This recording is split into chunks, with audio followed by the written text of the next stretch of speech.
Making sure your association's financial statement presents well can be challenging in the best of times, but doing so in the COVID-19 era adds a layer of complexity. So can you point out some areas that need special attention?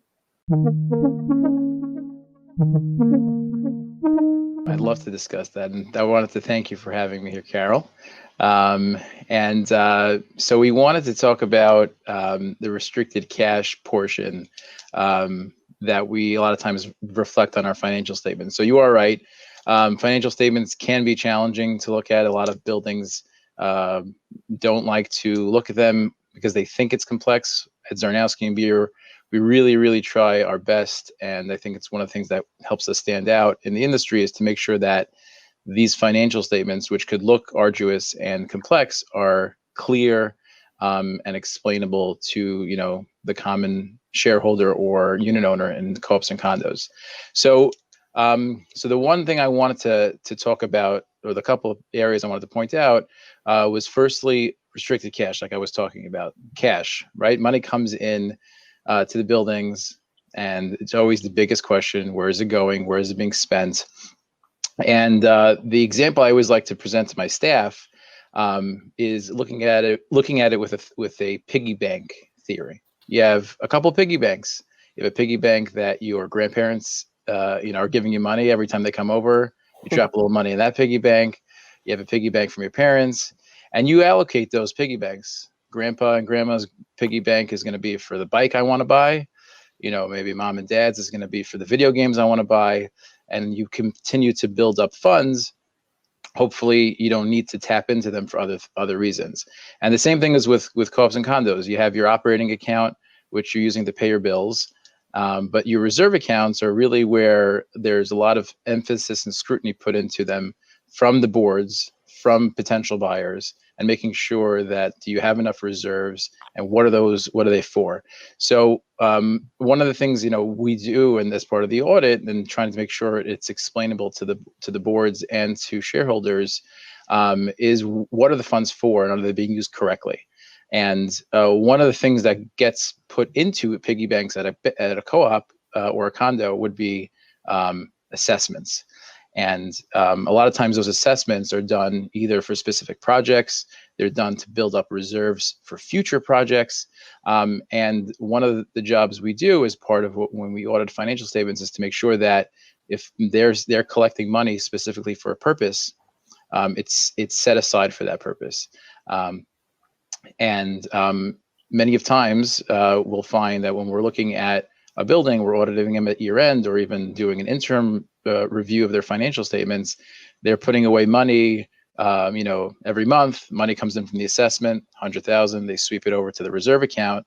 Then all of a sudden we see, oh, they needed some money to pay from utility bills. Oh, they need some money to pay for some legal bills that came up. The money came up for something else, and the money's going out, but it's not going out to what it's for. So let me just ask you. So in this era, if I raised funds last year for a roof project, and now we are noticing some cash challenges because some of our shareholders can't pay their maintenance or are paying late. And I know I have $500,000 that I have raised for my roof project, and I use some of that $500,000 for my operating fund. Is that, I guess I've used restricted cash, and so what's the big deal with that? So it's a great question. I mean, the big deal with it depends as to how the money got there. So if some buildings just have some extra money, they throw it in there every month, and they just build up a reserve account, and there's no rhyme or reason to it other than the fact that they're just being frugal with the money they have, and they're building it up, and over 10 years they have 500,000, which is great. Then there's no rhyme or reason. That's what you had it there for. We call it a rainy day reserve account because it's a rainy day. Unfortunately, right now that's going to be used by a lot of buildings. But if you were collecting money, let's say you wanted to do a lobby project, or let's say if you said a roof project, I believe, next year, and you're starting to collect funds for that money is really classified as a contribution to the building. So that's a capital contribution that is not part of your operating budget.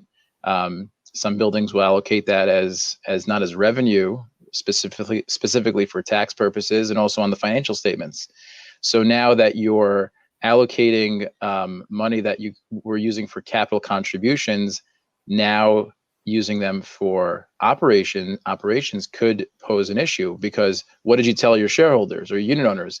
Hi, we're imposing an assessment to use for the roof project.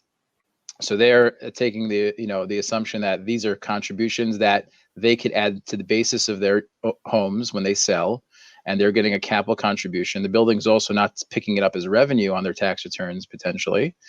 And now you're switching it to operations. So now you get it into whether or not, do you have to tell the unit owners? Do you not? I assume you do have to tell the unit owners, obviously. And do what's going to be with all their contributions over the years? If this has been an ongoing assessment for years on end, how do you deal with that? One of the ways could be, okay, we're taking accounting of how much we're taking out of it, and then we plan on replenishing it in the next year, which would be the best approach. The other approach is, discussing with your accountant and counsel as to how you should go about this legally, to see how do you disseminate the information to your shareholders and owners about, now that you switch the focus of the funds from capital to operations. So bottom line though, if a board taps into funds that were raised for a specific project and decides to use it for operations, they're going to probably have to notify shareholders of that, who may make adjustments on their own personal tax returns. Yeah, if they're selling that year and they normally would have taken those contributions, and let's say in a co-op on a per share basis, and a co-op and a condo on a percentage of common ownership, they would have to reconsider that for the whatever happened that year. So let's say, like in your example, if it was 500,000 and that was based on a 500,000 assessment that they paid in the year before, that they would have to allocate out whatever they contributed from that. So, and let me just ask you, so for this year, let's say that a group of my shareholders had difficulty paying their maintenance. They lost their jobs.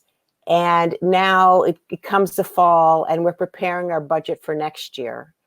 Or maybe it's even last year people hadn't paid their maintenance and I've prepared a budget. I guess my question is, for those uncollected funds, how does that appear in the financial statement, and how do I account for it in my budgeting? And will it be a surprise in my budgeting? So it's a great question, and this is as you mentioned, this is something that not only is applicable and pertinent now with everything going on, but in general, I find a lot of times, or we try to advise our clients that when it comes to budgets and it comes to units that are in arrears, that have receivables, the how it's affecting their budget isn't always taken into account. So, for example, let's say now in 2020, where a budget was prepared, assuming everyone was going to pay, which is usually what most buildings do. You assume everyone's going to pay their maintenance and their common charges. Now in June, you have a couple of units that lost their jobs, they can't pay, or sometimes you have estates that people pass away and now they're not collecting the money. You're not getting that money. That money's not coming in. On a bigger building, it might be less of an effect because you're dividing that amongst 350 units. But in a smaller building, that could be a significant amount of revenue that the building's relying upon. Now you go into year end, you get into the fall, you're doing your budget. A lot of buildings will kind of, I don't want to say ignore what is happening in the current year, but they'll say, okay, let's prepare our 2021 budget and assume we're going to collect all of that revenue. Okay, but that's assuming that the problem was resolved by January 1 of 2021. But if the same owners are still not paying, number one, you have to kind of make up for, let's say if it was June, 6 months of non-payment. So now you don't have that 6 months to pay for. And now you have a continuous issue that's going into 2021, then you need to take into account. So on the financial statements, to answer your first question, that'll be reflected as a receivable, and in your monthly management reports, it'll be reflected there as a receivable due from those owners. But when it comes to the budget, which I think is the important thing that people kind of miss, is you didn't get the money, so the money is still missing, and how are you going to make up for it? You might say, all right, I'll pull it out of reserves. That's one plan. Another plan might be, oh no, I expect to get this money next year because the individual passed away, the estate is selling it, and when we sell it, we'll collect the receivables. That's also a very reasonable, explanation or resolve. But what if you're not going to get it? What if the person is, he has a mortgage on his unit, and you're not, if it's a condo, you might not be first in line to get money after they foreclose. You have to seriously take into consideration how you're going to make up those receivables, or reflect in the budget that, yes, I expect to get revenue of, $1 million, but I know 20,000 of it isn't coming in because this person's not paying. And how you resolve with that, either you do, a plug assessment just to get you through that time, increase maintenance, which may or may not be the right way to do it because it should be a non-recurring item. Those are the things that boards sometimes really should be looking at, and it's something we try to push when boards ask us to review budgets, and we're looking at budgets in the fall that are applicable to those audits. We'll reach out and say, hey, how are you dealing with this? It looks like you're not getting this money, and what's the plan? So I guess the plan, let's assume you didn't get $20,000 or $30,000 this year. In your budget next year, you probably need to increase your revenue by whatever that missing component was if you're actually going to create a budget that's in balance. Correct. It's right. It's you have to account for, because most budgets are prepared break even. So you have $1 million of revenue coming in to pay for $1 million of expenses. So if you're not getting $20,000 of revenue, either you hope and pray that you have an expense category that's down 20, which happens, it fluctuates, or you take money out of reserves because that's where you're going to get the money from to pay the bills. Or you don't pay the bills, which is another option, which buildings do, is they don't have the cash, so they don't pay, or they don't want to take money out of reserves. Or you account for it in the next budget and say, we have, if it's a small building, we have 3 units not paying. That's half of our budget, and we need to assess everybody else for it. It's unfortunate. The other option, which again is not my favorite, if you have a line of credit, if you need to, lines of credit, usually are set aside for emergency capital projects to finance those things. But in times like this, or if buildings don't have the operational revenue, or they don't have the unit owners or the shareholders that can afford to pay an assessment, they might tap into the line of credit to pay for bills, and that's another option as well. So I guess bottom line is, for boards, and particularly board treasurers, you really have to kind of take a stock of what's happening now, so you can look forward to 2021 and what's going to happen with your budget and ultimately your financial statement. Correct, and that goes on both sides. You were talking about receivables, but also with bills, because I think one of the big things that's going to come out of this, and in general, when you don't have enough revenue, you stop paying bills, like I mentioned. So you're going to have an increase in liabilities. Your accounts payable is going to go up. When it comes to unpaid bills, so the other gap, it's the same way we have with a gap with receivables that are not accounted for. I'll have a building go into the new budget year and say, oh, I'm budgeting $70,000 for professional fees. But you ask them, well, don't you have another 70 from last year that you didn't pay? How is that being paid? And a lot of times that, it becomes a snowball effect where now you were over budget on expenses. You didn't have the revenue to cover it. Either you didn't pay the bills, or you paid the bills out of reserves. How are you, going into the new year? A lot of times everyone looks, all right, let's start from January 1. I want to start fresh, look out, but you have stuff that's here and that hasn't been dealt with, hasn't been paid. And how are you going to deal with it? And I think when it comes to that, people, a lot of times we try not to advise people to do this, boards, but a lot of times assessments are put into place in lieu of increases, right? They don't want to keep maintenance down, they want to keep common charges down, so they'll do an assessment. But that's a special assessment's only there if there's something special. right? You had legal bills, you had a leak, you have an oil, you have a gas leak, you had something else that came up that was a special item. Sometimes buildings, they have, if they're dual fuel systems, they had to go onto fuel because it was really cold and they didn't budget for such a cold winter. You do a fuel surcharge or a fuel assessment. That gets you over the hump because you don't expect that to happen again next year.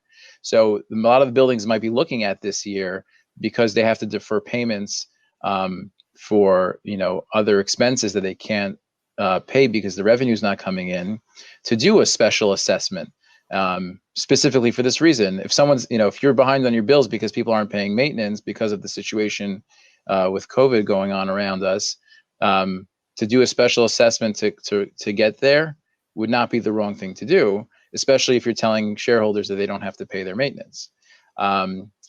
So that's something to look into when you're doing your current budget, because we're only, right now we're only in April.